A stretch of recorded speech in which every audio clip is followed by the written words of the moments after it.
Good evening, everyone. So happy you could join us for Poultry Keepers 360 tonight.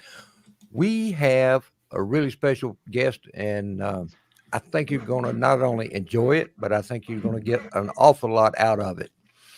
Um, because I have always been impressed with our guest knowledge of work and understanding of line breeding in his cattle, but I know he's also doing that in his poultry flocks as well.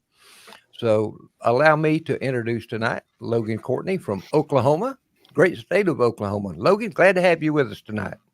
Hey, thanks for inviting me. I'm really excited to get to visit with you guys and always enjoy following all the great content you put out. I always learn something every time, it seems like, and I really enjoy it. So thanks for having me. Our pleasure. And folks, you can see that Jeff Maddox is here and Karen Johnston is here. Karen's kind of been struggling with some technical issues on her end, but hopefully we'll get that. She's got that whipped. So good to have all of us together tonight. It's going to be a fun show. Fun show. Before we get started, does anybody have anything they want to bring up other than the subject of line breeding? It's always dangerous when we all get quiet at this point in the show. So, Logan, Yes, sir. tell us um, a little bit about your history and introduction to line breeding. What you may not know, Logan is not only into poultry, but their family has had a long-term Hereford breeding operation out there as well, and he's also into Jersey dairy cattle. But tell us a little bit about what you do there. Yeah, so I'm a sixth generation farmer on our current farm. Courtney Farms was established in 1863 and was originally established as a dairy farm. They were bottling milk, selling it, with a wagon and horse drawn wagon and milk delivery route. And since then, a lot of things have changed, and agriculture has been a big part of my entire life and has been for generations. We milk a herd of about 70 registered jerseys. We milk with a robotic system. We were the first robotic dairy in the state of Oklahoma, and really proud to, be bringing that innovation into the state. We really like, keeping up with modern things, but we implement a lot of line breeding on the dairy, using good old proven lines to create the ideal cow for what we're wanting to breed for. We also do a large cow-calf operation of beef cattle. We breed Herefords and have for a lot of years. Today, we primarily are breeding Herefords to use for crossbreeding. So we have a very line-bred herd that are known as Line 1 Herefords. It's a breeding program that was started in Montana about 9 decades ago. We utilize those line-bred genetics to use to get maximum heterosis to make the F1 Baldy. So we implement a lot of line breeding in that for different reasons, because we want that high rate of heterosis, uniformity, those really good compound traits that we can get with a line breeding program. So it's something I've got to know just from working with it directly as part of our breeding programs. I do poultry for fun. It's probably it's my hobby when I need a break from, real life and stuff. I think that's the case for a lot of us. And the poultry that Absolutely. we raise, oh yeah. We do the light Sussex, and for anyone that knows, that's a pretty rare breed of poultry. So we have to use line breeding to maintain what's left of that variety. So it's something we use line breeding a lot, and it works well for us. And I think it's something that a lot of people don't fully understand. Breeding Yeah. animals, you have a toolbox basically, and some tools are not used correctly. Some tools are underused and overused, and so it's a great tool in the toolbox to use if it's done correctly. So, yeah, Very good. thank you. Tell us how you would define line breeding. What is that whole line breeding process? So for me, and I looked up the definition so that I could look smart, and I got my cheat sheet right here. So the definition of line breeding is to breed closely related people or animals, especially over many generations. Of course, we're talking in the animal aspect here, not the Habsburg example. We can see two opposite ends of the spectrum of what we don't want and what we do want. So line breeding is an extremely useful tool, and this is my definition of it, to set uniform type. I'm mildly OCD, and so I want to, when I'm turning out, whether it's cattle or, geraniums, or if it's, poultry, I want uniformity across the board. And line breeding creates the opportunity to get that uniformity. And poultry, as most people, as you guys know, most of your viewers will know, it's based on phenotype, and line breeding creates the opportunity that we can focus and set that phenotype, if it's a pattern bird, or the good trace we want in those birds, for example. So it's a very useful tool for setting the type, but it's also an excellent tool to identify defects in your lines. A lot of people will say, well, line breeding, you're going to get two-headed calves and three-legged chickens and, that kind of stuff. And I always tell people, line breeding didn't do that. Those issues were already there. Line breeding exposed the faults in your line. And that's something I think a lot of people, don't want to realize or, understand that you can only depend on that outcross so much to hide the problems in the line before it's becomes a big issue. And we see that in a lot of animals today, or in my opinion, that's the case. Line breeding is your old tried and true method to find those. In a lot of cattle, we have genetic tests we can do to find those problems and eliminate them. I'm not aware of any, and correct me if I'm wrong, we don't have that luxury in poultry to identify those major genetic defects, and line breeding is a good way to find them. So. I know that's something they're working on, identifying the genetic issues. I don't know how far they've gotten with it. I just recently saw a post yesterday or maybe the day before over on the Americana group where they've now been able to sequence the genes and identify those that are homozygous or heterozygous for blue eggshells. Sweet. So, and that's what's great. It's always changing and always adapting, and it's always great to see them progressing. and Logan, you bring up a point that I really want to kind of drive home. And folks, he was talking about it's important to breed for uniformity in our birds. I see so many people that just breed birds. Well, they propagate birds. They put a rooster and a hen together, and what comes out, and there's no really planned program for getting that flock uniform. I know how I do it, but that doesn't mean what I do is the only way to do it. But no matter what kind of line breeding you do with poultry, you better be ready to do some serious, consistent culling. Yep. And that's where, and I think that's a common issue that most people have, and it is hard to go through all your grow outs from the year and you pare down. Oh, I've only got 5 or 6 worth keeping, and the rest I'm gonna take to the poultry auction. It's hard, but it's, once you do it, it's amazing in just a few years how much you can improve, and it's really worth it, in my opinion, at least. Yeah, Logan, from what I've heard and what I've seen, that first line breeding isn't necessarily a train wreck, right? Like you may not have to cull down 80% or more. It's usually the second, third, and fourth when you really start popping all those imperfections. And a lot of people get cold feet, scared, and quit right there. They think they've made a serious wrong turn, like they're already seeing that inbreeding, train wreck, for lack of better terms. They just need to push through it, because I don't know what you're seeing, but I think when you get out there to like 7 or 8 years or 7 or 8 year matings, things start to straighten out again. Then you come back to that You come back to that 80% consistency and your call rate is only 20 or 30%. Is that kind of what you're seeing as well? I would agree with that wholeheartedly. And, it's something, it gets worse before it gets better in some cases, and you just got to power through it. Jeff, I think you're absolutely right. So many people hit that point when things start to go bad.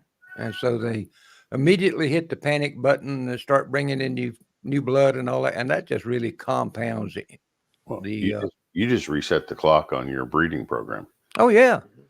So, if you don't have the persistency to look at ugly birds and be able to call them out, then line breeding isn't for you. Okay. So just keep doing what you're doing. But if you want to purify a line like Logan's doing, it's a necessity to get those defects out.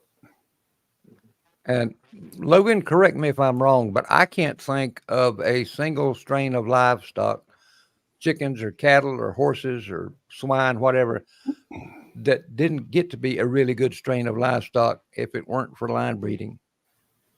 I agree wholeheartedly with that.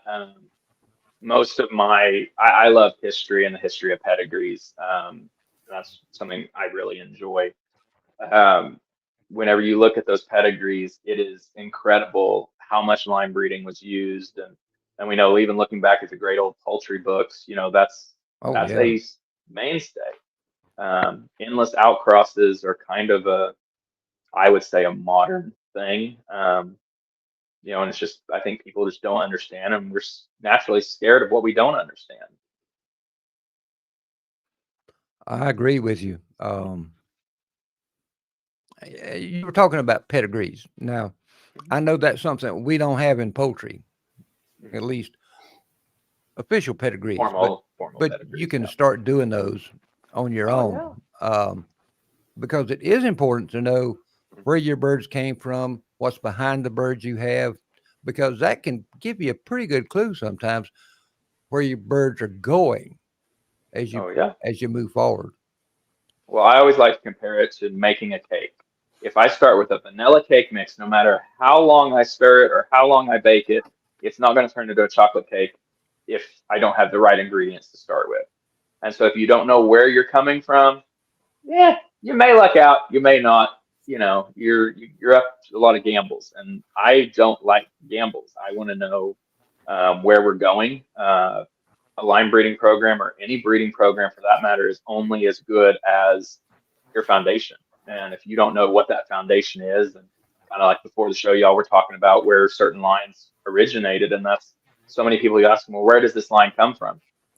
Well, I don't know. Well, and then you're just like, well, you don't know anything. You're breeding blind, and that scares me. I mean, just this afternoon, I was working on a dairy cow pedigree that I was just curious when she was imported, and we went back 150 years in her pedigree. And while maybe that doesn't affect the modern day cow, it's still amazing to see what all those generations were for the past century and a half behind her, because it really creates what she is today.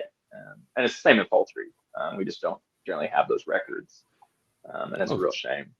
And folks, one thing that has always impressed me about Logan is his mastery, and it's a little scary, to be honest with you, to me, how well he can just recall just boom, boom, boom pedigrees for his cattle. And now, don't ask me to remember someone's name, though. Oh, well, hey, been there, done that, buddy. But, I can't even begin to fathom, Logan, how much practice and skill and dedication it takes to be able to do that. You don't find, and we were talking about this before we went on the air, you don't find too many people out there that can do that. Well, and it's something, I use a Pedigree software. It's actually for dogs, and I keep my chicken records in there. I keep my dairy cow records. I don't keep the Hereford records in there, but it lays it out in a 10 generation setting. And I'm still working on filling in certain lines of poultry, just because I've not worked with that line long enough to have the records of, of who's who and who's what. But it's something you build. And a lot of us, even if you just have a trio of chickens at home, you can keep records on them. There's no program that's too small. Yeah, a lot of it's in our head, but if we can keep those records, you're better off down the road. Breeding anything is a long-term commitment. And, I think a lot of people, chickens hatch so fast, generations move so fast. They're like, hey, I can keep it all in my head, but it's very beneficial. And I know that's not telling a lot of people anything new, but it's something really, really All right. important. Before you go any further, I know 17 people want to know. Okay, what program is that? Yeah. I meant to look it up what the name of it is. It's Breeder Assistant. It comes out of the UK. You do have to buy it. It's Breeder's Assist or Breeder's Assistant. If you Google it, it'll pull it up. It comes out of the UK. You have to pay an initial subscription for it, but you can record anything, even down if you want to keep records. If you're an exhibition person, you can put this bird was champion English at blah, blah, blah show, whatever. You can even keep that detailed stuff. So there's a lot of great programs out there. Just generally look for dog pedigree software. Yeah, it's dog related, but you can definitely use it for if you're breeding goldfish. You can keep records. Yeah. Just swap out the term dog for chicken. You have it made. Exactly. All right. But Yeah, talk. And then go ahead. Sorry. No. You're on a roll. Well, and then also kind of on the pedigree note, I'm not terribly good at math. That I don't like doing math in my head. And when you're figuring things like inbreeding coefficients, if you have a pedigree software that will tell that information, it's a lot easier. A click, and you're like, oh, I can see what the inbreeding coefficient of that bird is, if that's something that you're watching in your program. So that's good to makes know. it a lot easier. Logan, if you were going to describe an ideal line breeding system for poultry to someone, what would it look like? So, like I said, breeding animals is like a toolbox. My favorite system may not be what works best for a different flock. I personally like a clan breeding system. Most poultry people I do talk to do some variation of that. Like we mentioned earlier, how do you manage things like size depression, which in poultry is a very real issue, especially in our large fowl. If we get too closely bred, we'll start shrinking down in size. And for a lot of large fowl, we don't want to do that. We're already struggling to keep the size that we need. And, in a lot of cases, and I'm broadly speaking, that kind of deal. So what clan breeding is for anybody that doesn't know, and I apologize if I'm kind of, repeating stuff that someone does know. Clan breeding requires at least 3 pens or flocks or sets of birds. So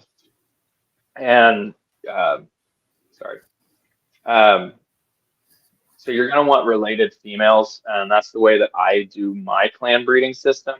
When I started out with my Light Sussex project, I was lucky enough to be able to source. I actually sourced 4 original lines that were all loosely related to each other. So you have that lukewarm blood. I identify my lines with various colors of wing band. So I know that the green wing bands are from my line 1, red from line 2, so forth and so on. With those 3 initial lines, the way I do it is you're going to take a male from line 1, put him on the line 2 flock, so forth and so on. Resulting chicks carry the line number of their mother, or from whatever female pen if you don't do one-on-one breedings, and so forth and so on. And you rotate, and basically every 3 generations, you're taking that blood back onto the first one. And I hope that made any sense at all. It did. My mind goes faster than I talk. But if you look up clan breeding to do more research, it's something really beneficial. That's pretty much the way I was taught by my mentor in Rhode Island Reds to breed. I'm so glad I discovered Mr. Reese, because he taught me so much about not just Rhode Island Reds, but breeding poultry in general.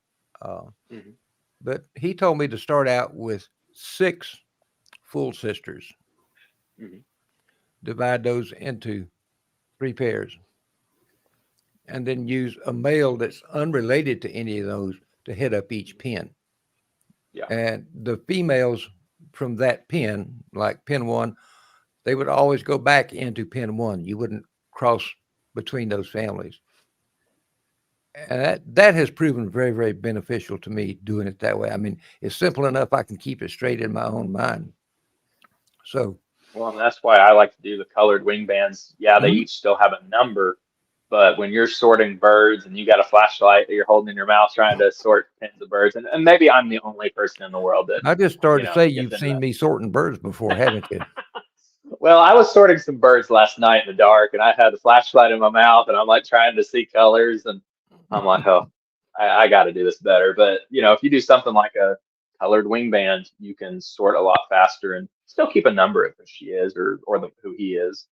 But yeah, that's how I like to do it. And you've bred birds longer than I have. Has that helped manage your size depression or Yes. those sorts of issues? Yes. I love it. That's one thing I can say.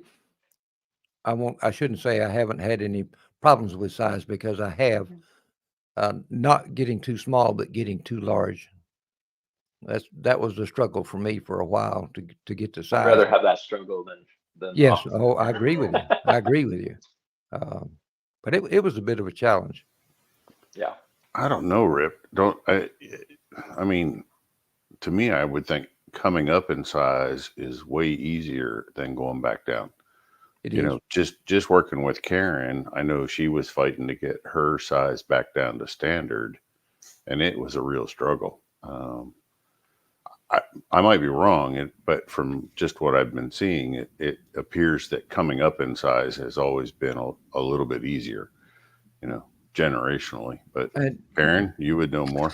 You've been doing it.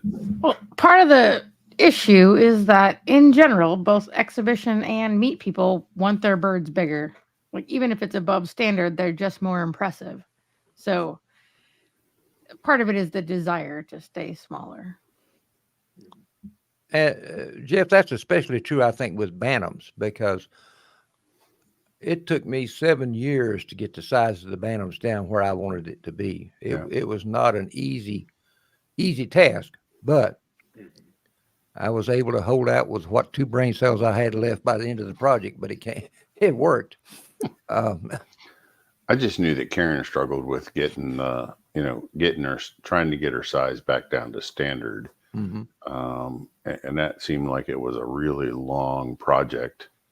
I don't know. Maybe coming up is just as difficult. But I don't know. And I'm going to get on my soapbox here for just a minute and run down this rabbit hole. But one thing we're not focusing on enough, I think, as breeders, is we're not focusing on the production traits of our birds. I know there's some out there that are working with some breeds, and they're really putting a lot of effort into that. But it's something you've got to put effort into. It's something you need to focus on. And a lot of people don't even realize, but in the standard of perfection, there's a whole section in there. Well, it's not very big, but it's probably like 3 or 4 paragraphs. But it's basically telling the breeders, the exhibitors, and the judges that you have to put proper focus on the production abilities of our birds. And that's what got us into trouble with a lot of birds. My Rhode Island Reds still don't lay anything like I would like for them to. And it's a struggle to get that back up. But Well, and I ran into the same issue before I started my light Sussex, which is what I truly enjoy now. I started with a different breed from a good line. The birds showed very well and stuff, and I really liked the birds, but they had been neglected in the practical side of production. I am not exaggerating. If we got 6 and 7 eggs a year out of a female, we were doing really good. Yep, And I can believe that. it was ridiculous. They were beautiful. We had fun showing them, but you didn't. What's the point? It's tough. Yeah. To keep How do you birds going. even get decent progeny if you're only getting 6 or 7 eggs? And even if you assume the best hatchability at 80%, right? You don't have anything to call. You just, you can't afford to cull from that small of a selection group. So Jeff, I There's a found reason I only have one of those left. I, I paid too much for her, and so we can't bear to see her go. So she'll die here, but she's a freeloader. well, there's nothing wrong with an occasional freeloader. But what are you going to say, Rip? I forgot. Okay. It'll come to me in about 15 minutes or so. But yep, folks, please do focus on the production qualities of your birds. I think there's a time coming in the not so distant future where there's going to be a real demand for heritage birds that not only look right, but they produce right. Not only just eggs, but in meat too. So many birds in the American class are really good, or at least used to be really good dual purpose birds, but not anymore. And that's a shame. Well, and you're right. Sadly, you're not going to get those by going to a show, No. right? Because those have been bred to look really good. And you're not going to get it from a hatchery, Rhode Island Red, for instance, because they've been really bred down to make people happy to have backyard chickens, lawn ornaments. Mm-hmm. So finding that breeder in between who's breeding for performance, to what the bird's supposed to be, those are few and far between. Well, and that's for anybody that's never handled like a really good rock, which I just recently, a few weeks ago, I was at someone's block that had really, really good production bred barred rocks. And when you hold a bird like that has been carefully bred for production traits, it's incredible. It was, I don't want to exaggerate and say life-changing, but it was very inspiring. It's eye-opening. Exactly. And you're talking about rocks. Frank Reese's birds are an example of that. Well, I think the bird went back to him. So yeah. So we that would explain that. Okay. We talked a little bit about an ideal program, Logan. What about a practical line breeding program? What advice would you have for folks? Say, okay, this sounds pretty good. I want to try it, but what's practical for folks just getting started in that? So, and this is just my opinion, not saying anyone's right or wrong on what they do at home, and I'm sure somebody will disagree with this. My thing about being practical also is a practical space consideration, and I think anybody that has chickens, we never have enough pens.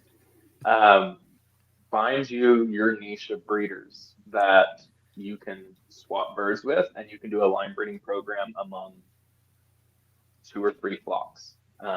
In our Light Sussex, for example, we're working with 2 other flocks, and our birds will swap about second and third cousin birds to bring in, for line breeding, because you can only have so many pens of birds before they each add a house and home. And that's the way I would consider the most practical line breeding program. And I'm sure there's other excellent examples of what people should do. But I think that having your niche of people with like similar bred birds is one of the best ways to do it, in my opinion. And it also, if that's the line of birds you've worked on and you have something go through your birds and you lose your whole flock for some reason, you can regenerate your the same line without starting from scratch too. So from a practical standpoint, that's what I would say. Okay. Another question for you. You already said that you're using a Pedigree Software program to track your birds. Somebody doesn't have access to that or can't afford to jump off into that right now. What can they do? How can they keep those birds straight? I would, bottom line, wing band everything. I don't like leg bands for a number of reasons, but wing bands is something I really like. And get you a little notepad. You can keep records, keep track of, your various lines. It's not hard. Pedigree Software is really fun.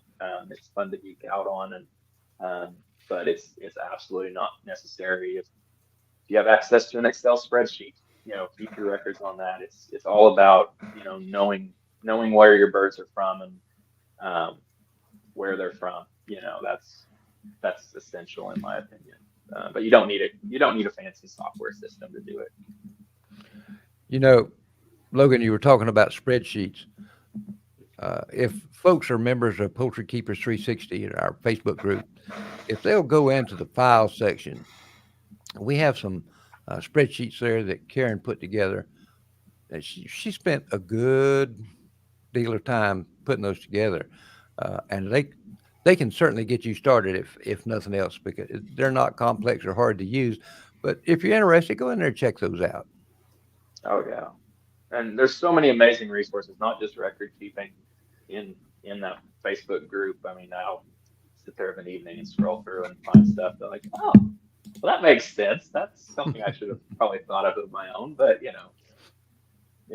I only got about 3 brain cells left, so Well, it makes me happy to hear you say that about our group, because that was exactly the reason I created that group originally, was to share knowledge, to share information, and to help our fellow poultry breeders.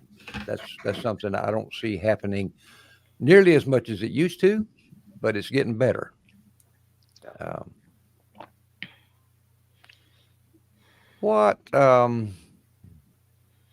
I'm thinking here just a minute. Are there any particular tips and tricks from a practical standpoint that you have learned over the years about line breeding?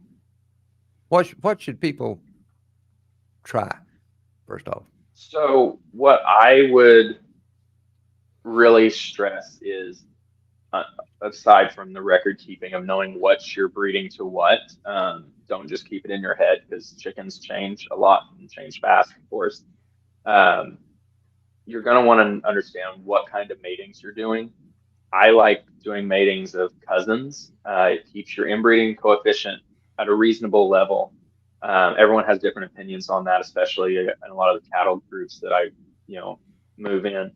But at the end of the day, my biggest tip to test and correct me if there's other views on this, of course, use those sire-daughter matings. It's really going to tell you where you're at in that program. Some of our best exhibition birds right now are sire-daughter matings, or the result of sire-daughter matings, I should say. So that's the biggest tip, when you're working with a line, where are we at in this? I do that cross back, and it really helps you check. That's something that I bring from more of the cattle side. A lot of the old breeders traditionally, they would not say how good a bull was until they had used him across all of his daughters. It really shows where the genetics are. So that's a tip. Other than the record keeping, that's big one. So Logan, you don't see the same going back like son to mother? I tend to not. Okay. It doesn't work both ways. I don't tend to do it a whole lot, the son to mother, but I know people that do, and I think it works, but I know that's a debatable, a debatable thing in some groups. So. I guess you need to see what your offspring are. You need to evaluate your offspring anyway, but listening to other geneticists, it appears as though the hen carries about 80% of the genetic profile. Mm-hmm. So I'm just wondering, do you do both, sire to daughter and son? And it does work. It does work. Right. It's just, that may be a way of figuring out who's actually carrying the genes you want. Is it the mother, or is that sire dominant enough to make a big inflection? So I don't know. I'm just asking what, you're. Yeah, no, you're not wrong. I don't tend to do that a lot in my program, just simply because I don't do one-on-one matings. So I don't always know who the mother is of the males. I just know what line they're from. Yep. And so that's why I tend to shy away from it. But if you do one-on-one matings, or, have a really good sense, I see where it would work. I think a bunch of the people that are listening, will do single mating. specifically, if they're seeing the gene traits that they're, certain gene traits coming out, they may do some single mating for the purpose, of pushing that forward or trying to push that forward. So, yeah, I didn't think about that. You said you were clan mating, so it's difficult to do the son mother. A little bit. Yeah. Yeah. I have done some one-on-one mating. In December, we were doing our first time ever doing one-on-one matings in the birds. But, I have 8 to 12 females per group, so it's kind of, they should all be, very similar, but you don't know who laid the egg. So just for the listeners, I mean, what do you estimate your flock size to be? I know a chicken person never actually divulges the true number because they don't know, but, I only have 10 fingers and 10 toes, and Okay. I can't count an entire. No, I'm kidding. We run about 45 breeding birds right now, so we had some weather accidents last year that kind of cut back our flock size, and in the light Sussex, so that 45-50 range. So that's kind of where we're at. Can I? This is maybe more for Rip, but for everybody that's terrified of line breeding, what is the worst possible thing that can happen if you breed two birds together that you should not have done? You learn from that. And if they turned out really, really bad, A, you get rid of the really, really bad birds. And B, you don't repeat that mating. Well, I think my curiosity or what I heard her ask is, what is the worst thing you would see from that mating? I mean, what's the worst possible outcome, when you start getting too tight or you really screwed it up? How ugly can it be? Oh, gosh. I think a lot of it depends on the genetics that are in those two birds that you're mating together. And honestly, that's the only way you're going to find out what those birds are hiding genetically is to do those kind of matings, because you stand a good chance of it really working and say, hey, I want to do this again, or you stand a chance that that was not my best idea. Shaggy Says they don't have. match. That's the worst. That's the worst possible outcome. So, And that's sort of what I'm getting at. Like, I think everybody's afraid they're going to end up with these mutants. You know what I mean? Like, and that's not really. You just end up with birds that are not as good as the parents. Like, you can end up with some cross beaks or some, but that's what we're calling for in the first place. You know what I mean? Right. So I know. Not as scary as people are thinking. Go ahead, Logan. Well, and it's really important to remember, line breeding is not creating that. Those genetics are already there. And so do you want to live in bliss and just keep them hidden in your line, or do you want to express them, identify them, and remove them from your breeding population? Or that's the way I look at it. Yeah, because otherwise they're going to be there, continually, and you're only going to get a small portion where it pops out, over the years, and that's easy to call that 10 or 15% or whatever it is. But if you, like you said, if you want to clean out those defects that are hiding, line breeding is the way to do it. So I think one thing that my mentor really impressed upon me is in any breeding program, you really need to keep an eye on the vigor of your birds, because once you start losing the vigor, it's really, really hard to get it back. Logan, a question just occurred to me that I get asked a lot, and you may too, I don't know. But how long or how many years should a breeder use a particular bird in their breeding program? What's your thoughts? Ideally, and this is just my opinion, I like to change my males out every 2 years approximately, because you can make your advancements genetically using your younger birds. Mm-hmm. If you have the numbers, it probably wouldn't be a bad thing to only keep your hens 1 year as their layers. Only keep 1 year of hen production out of them, so you get those nice big eggs, and then move them on. I breed from older hens just because we're working with such a small population. But your younger birds should be your genetically superior birds, in my opinion, to carry on forward. So, 2-3 years, and you probably should be turning them over, which in most cases the birds are ready to turn over by then anyway. Okay, I've been But telling there's them no right. no harm in using older birds either. But I've had some breeders at shows will tell me, I use a bird if it's good as long as it's fertile. I can see an advantage to that, but I can also see a disadvantage to that because well, and I think it's where your breeding program is. If you're working with a line that, I know there's no such thing as a perfect bird, but if you're working with birds that are at a farther level of being standard bred or whatever the traits are you're breeding for, you can get away with that longer. Whereas if you're working on a color project, new project, a conservation project, you need to, address it differently in a sense. Some groups of breeders actually won't even keep a pullet egg or first lay cycle.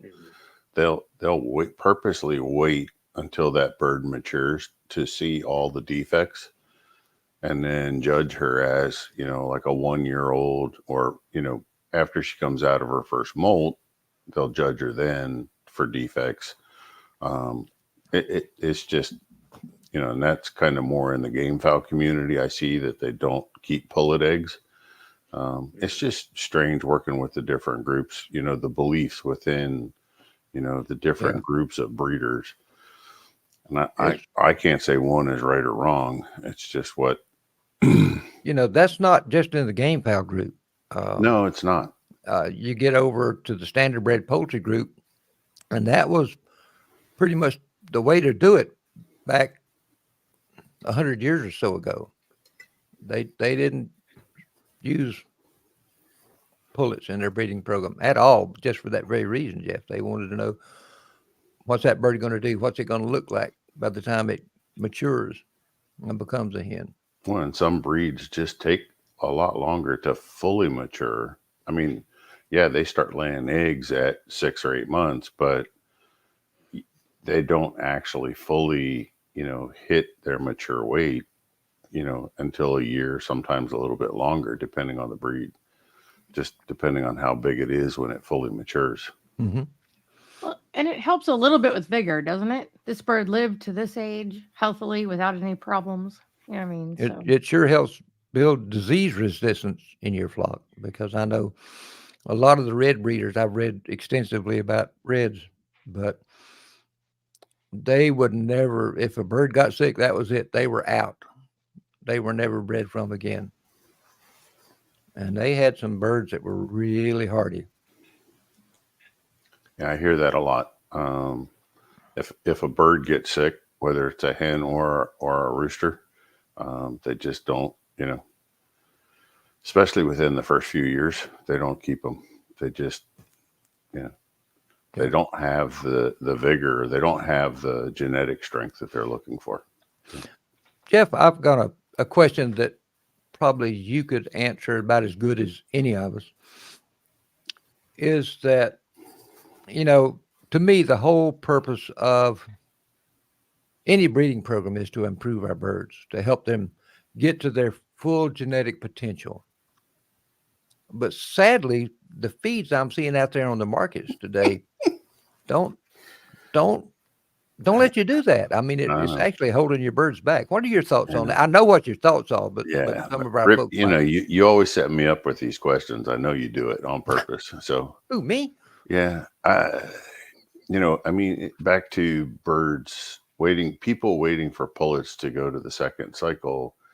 If we actually had good, proper feed, those pullets would hit their mature weight at that, 4 months, 6 months, a lot sooner in life. The feeds that I see coming off the shelf at most feed supply stores, I would say 95% of the feed tags that people share with me, they don't understand. They're not made for a breeder. They're made for people with a backyard flock, just for the fun of it, some table eggs, things like that. And they're made to a least cost ration formulation. And that's, if you're a breeder, you can't feed least cost. No. Sorry. I mean, you're never really going to see the true attributes of the bird feeding that way. Honestly, some of the ingredients and formulations I see gets a little bit frightening. Very frightening. It's stuff. That's about it. It's not really nutritious stuff. No, but they're trying to appeal to the consumer by keeping the price down. Oh, well, I understand that. Right now, if you're buying feed under $25 for a 50-pound bag, there's probably junk in it. So, just 24, 25 is probably where a good breeder feed should be. And then higher if you're going for like non-GMO or you're going for organic or something like that. But you just can't get all the vitamins and the nutrients and the amino acids in a bag for under that $24, $25 mark. It ain't going to happen. Well, yeah, I feel really blessed that you turned me on to Triple M feeds, because I had already formulated my own thoughts on what's a good high quality feed and what would that cost. And, based on what I've heard you say, I was fully prepared for $30 or better a bag. But the last feed I got, Triple M Farms feed, was $24.50 for a 50-pound bag. Yeah. And it's a good feed. Right. And they're good people. They don't have all the layers of markup and margin. They like coming to Florida, so they cut the freight rate a little bit so they can come down here and enjoy your weather in the wintertime. So, like I said, they're really good people, and they're definitely not gouging anybody. But the last time I asked you about it, you said your birds were actually eating less feed. Oh, yeah. That way? Oh, yeah, absolutely. They're eating. I haven't figured it up in a while, but they're probably eating 15 to 20% less feed than they were when I was using the other store-bought stuff. Yeah. All right, Rip. If you were going to answer all these questions, that's going to be another hour. So where are we at? Okay. I was just fixing to say, why don't we see what we got in the way of questions? Okay. Because I've been seeing some pop in. We got a lot. So some of these are huge. So you do not have to answer them all in entirety. Okay. Do you think egg selection can help manage larger birds if you set smaller eggs? Do you think you'll hatch smaller birds? I don't think so. I don't think that's the ultimate solution. You'll hatch smaller chicks because the egg itself is smaller, and actually larger eggs, when they get over the extra large size, chick vigor isn't there. They actually don't do very well. So being very specific on your egg size for hatching can be really important to a breeding program. All right, I'm giving you some easy ones first. All right, so would it make sense to work egg production size before the looks of the bird? Not size. I think that depends on what your goals are for your flock. I think if you're leaning more towards exhibition, then you got to work on type and you got to work on color. But it becomes a double-edged sword, because you can't forget the production side, because if you don't, sooner or later you're going to wind up with birds that can't reproduce themselves. But if I'm only interested in birds that lay eggs or produce meat, then I'm probably going to lean a little bit heavier to that. So I tell folks to go, what's your goals? What do you expect of your flock? All right. One more slightly easy one. I'm a beginner, so hearing you share that I need to prepare to cull hard as I go is daunting. At what age do you suggest growing out to before making cull decisions? Well, that's a hard question to answer, just because it can be so dependent on your breed. Sometimes within the varieties of the same breed as anything else. I'll give you a case in point. When I do my type culls in Rhode Island Reds, I'm doing that at about 6-7 months. Okay. but I won't even begin to do color culls until they're 10, 11 months old, especially on the males. And I mean, Karen, you know how slow a Rhode Island Red is to develop. So you just got to pay attention and observe your flock and see how they grow out. But you just said you did type calls at 7 to 8 months. What do you Mhm. do at 7 to 8 weeks? You do something then. Mostly I'm monitoring fleshing, weight gain, feathering, those sorts of things. So I think the answer is it's not a one-time thing. It's not culling it. And Logan, jump in there and correct me if I'm wrong, but to me, culling is literally an ongoing process from the time the chicks hatch until they're disposed of or they're no longer with us for whatever reason. Oh yeah, I agree with that wholeheartedly. It's, and at least in my case, when I'm sitting out looking at birds, I'll see adult birds that maybe I've even bred from once. And I'm like, I really don't like how he or she is aging, and pull them out. It's something. Don't be scared to call it.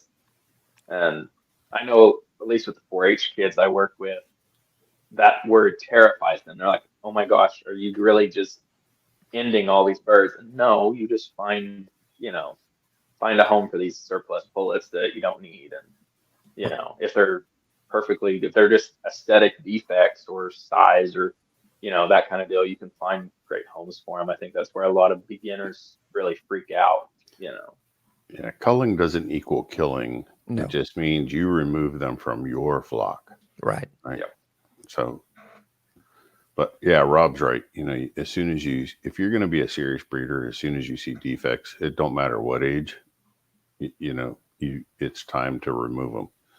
They got to go. And I'm going to argue just a tiny bit because every bird has a defect. As soon as you see disqualifications, get rid of them. Okay.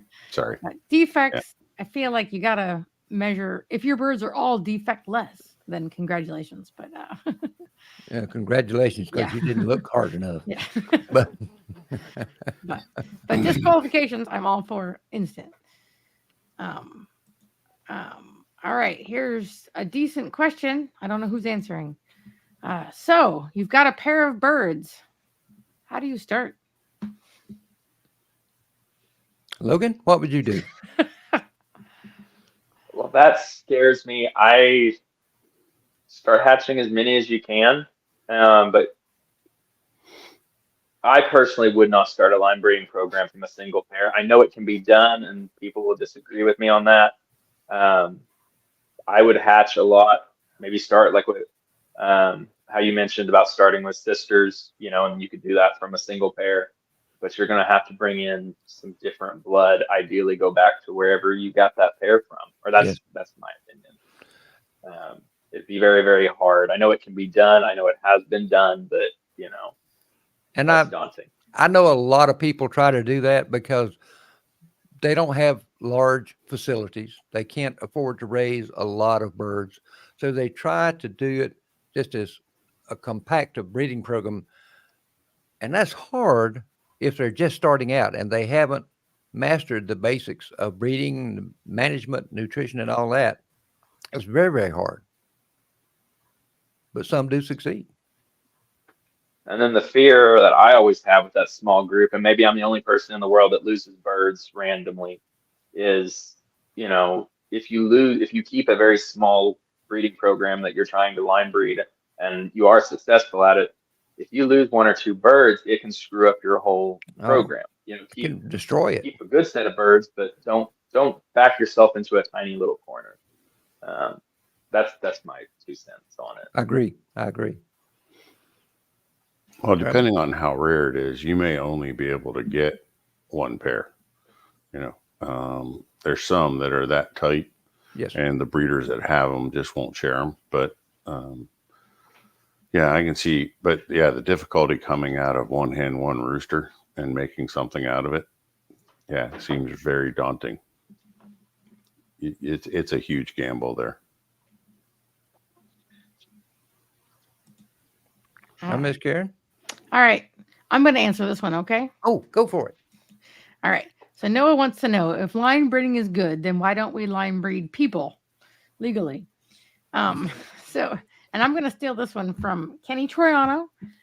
Said in one class that I taught was groups of animals, not so much people, but like in the wild, even, you know, you have your pride of lions, your groups of whatever, the fathers are mating their daughters. That's how it's designed. Like they kick out the, you know, so it's not as unusual in now it is a bigger problem in mammals, which is what somebody wanted to know earlier about cattle. But just think it is more natural than you think in almost every animal but humans.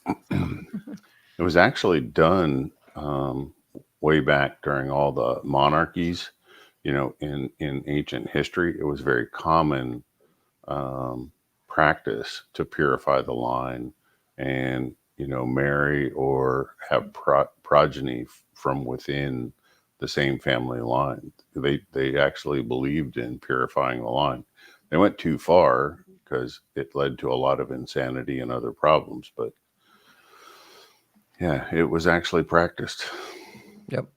But it's important to remember the way it was practiced. And this is another thing. I like the pedigree stuff, but you cannot be barn blind on pedigrees. And that's what monarchy, You were simply going off of who the daddy was.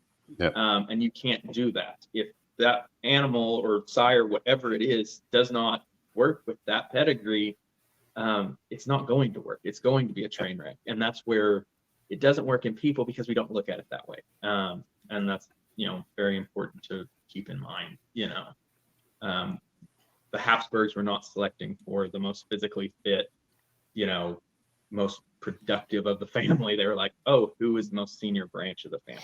Right. And that's where you can take an amazing animal out of the show ring or the show hall, and it doesn't work in your breeding program because he doesn't have those traits. So, I mean, that's something else to keep in mind. All right, let's see. Okay, another very simple question.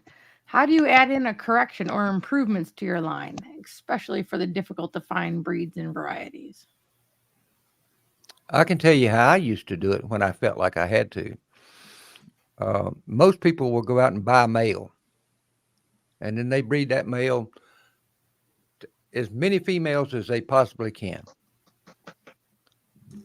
But if that mating doesn't work and it doesn't click, you can really mess up a breeding program in a hurry doing that way. But what I was taught to do was to get a single female, and like Logan's mentioned a couple of times, don't just settle for any old female. Get it from hopefully the breeder you got your birds from originally is still around, and you can go back and get a female from him. You want them related, just not too closely related. And I would mate that female that I brought in to one of my males and then evaluate those birds. And if I saw improvements or if I got some of the traits that I was after, then I would begin to take those chicks and start working them into my line of birds. But don't rush into that because that'll get you into trouble. Go slow if you're trying to do that. All right, sorry.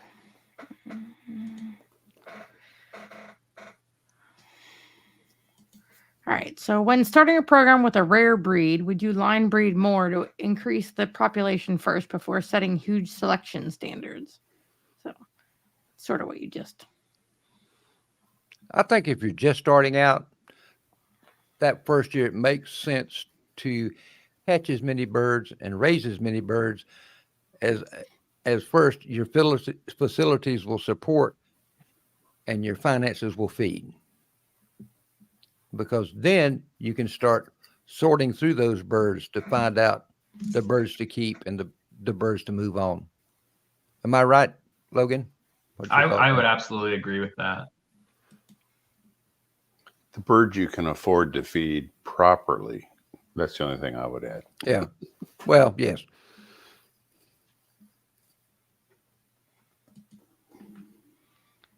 All right. Some of these are an entire show. Carl, that is an entire show. And those are great questions. I'm just not sure that we can Carl, we're going to be doing a Yeah. podcast in just a week or so. We'll record it in a week or so, but it'll be sometime in March before it actually airs about how to start a family. Okay. Where are we at? All right. I'm gonna make stovepipe here our last question, if that's okay. Okay. With y'all. If a male is a good producer, why would you stop using him? He adds to his broodstock females, but won't remove a male unless he stops producing. That's just not the way I was taught to do it. But like I've said before, that doesn't make me right and somebody else wrong. If it works for you, you're getting good quality birds. You're hatching vigorous chicks. You're hatching disease-resistant chicks. You know, give And it a whirl. stovepipe, just Stovepipe's doing American game fowl.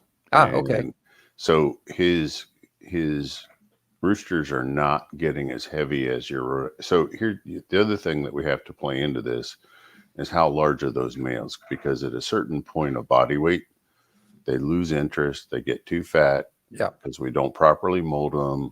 We don't properly light stimulate them, which you've talked about. So, in stovepipe situation, then, the American game and those more slimmer bodied can be, really good roosters with good hatchability for 7-8 years if they're maintained correctly, right? Don't let them get fat. Take good care of them. But that's, so I think that's somewhat breed dependent too, Rip. Wouldn't you agree? Based on their body weight? I would. Yeah. I would. I mean, look at Craig Hansen. He's artificially breeding all of his coachins. So Well, he don't even let himself mate. And I think one of the reasons Craig does that is to preserve the plumage on his birds, because he's one of those folks that is very fortunate in that his good show birds are also his good breeder birds. I'm just letting all these people have their say. Yeah. Nothing, not really questions, but.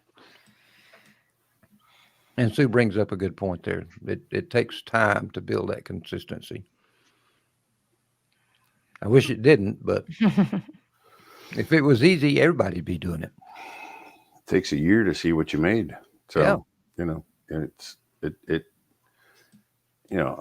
unlike Rebecca, 2 weeks ago when we were on, she gets to see what she made in about 12 weeks, right? And she can make selections, but no, not with, depending on the fowl, not with what we're doing. And yet chicken breeders are still very lucky. How long does it take you, Logan, to decide whether it was a good cattle mating? The bull can be dead before we know how his progeny were. And that's the real kicker. So are you collecting off of those bulls that you think are going to be, so you have that? We do. And so we have the backup cache of genetics to use. I just didn't bring that up because that's not something, I wish we did it in chickens sometimes. I don't know how you do it in a chicken, but. Well, I said I wish. I didn't say it was, Somebody will figure out how to do that, collect from a rooster and freeze it.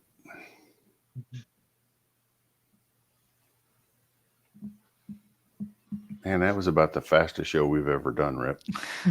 Or at least to me. I mean, we could go another 3 hours if we wanted to answer the real question. Yeah. Not sure that we're qualified for Well, that right this if second. somebody posed a question that we didn't get to and you really want an answer, post it on Poultry Keepers 360 and tag one of us so we don't miss it. Logan, are you there? Are you on the group? Yep. The other thing is are you available to do another show? Because why don't you ask him in public in front of everybody? Yeah. hey, knock it off down there in North Carolina. I'll hit your mute button. You do have that ability. Yep. Yep. So, well, I thank you too, Logan, not just Sue. Yes. Yeah. It was Great job. It was. I appreciate you having me come on. Not Thanks at all for sharing. surprised by the quality of what you brought to this program tonight. Very, very appreciative. So next time I see you, I'll buy you a hamburger and a Coke. Or if I see you, I'll buy you a hamburger and a Coke. We haven't met yet. John's helping with the pressure Jeff. Yeah. Hey, I just from the questions I saw that we didn't even get to answer, and I know there's more. You know, if Logan's willing and Rip can get him scheduled, I think it's a great idea. So, Well, this is a subject I've kind of wanted to do for a long time, but I couldn't find the person that I thought was right for the job. well, make it a And- mini series. That's what Yeah. they do when it's really good. This is a docu-series. Yeah. Yeah, And it's a hot topic with our folks. I know it that. is. It is. They're starving for this information. So, thanks, Logan. It was a great Absolutely. show. Yep. I appreciate your time. Me Thank too. you. Me too. So before we go, I would be remiss if I didn't tell you to, if you're not a member of Poultry Keepers 360 on Facebook, please join. If you're not a member of Poultry Breeders Nutrition, join that group as well.